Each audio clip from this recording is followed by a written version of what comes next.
Hi friends, welcome to TechTouch channel. Today I am going to show you in this video how to fix your device is not compatible with this version.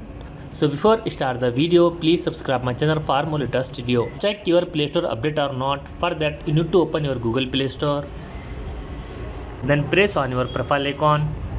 Press on settings. Press on about.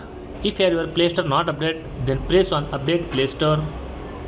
If your Play Store already updated, then go back, go to the settings, go to the apps, search your Google Play Store,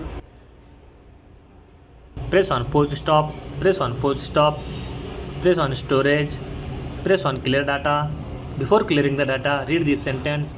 This app data will be permanently deleted. This includes files, settings, databases and other app data. Then press on OK. Then search your Free Fire Max. Press on storage, press on clear data. Before clearing the data, read this sentence carefully, then press on OK. After that, go back, again open your Google Play Store, then search here Free Fire Max. Update your Free Fire. After update, fix this problem. So in this way you fix this problem. Thanks for watching friends. Hope like this video. If you like this video, please like, share and don't forget to subscribe my channel.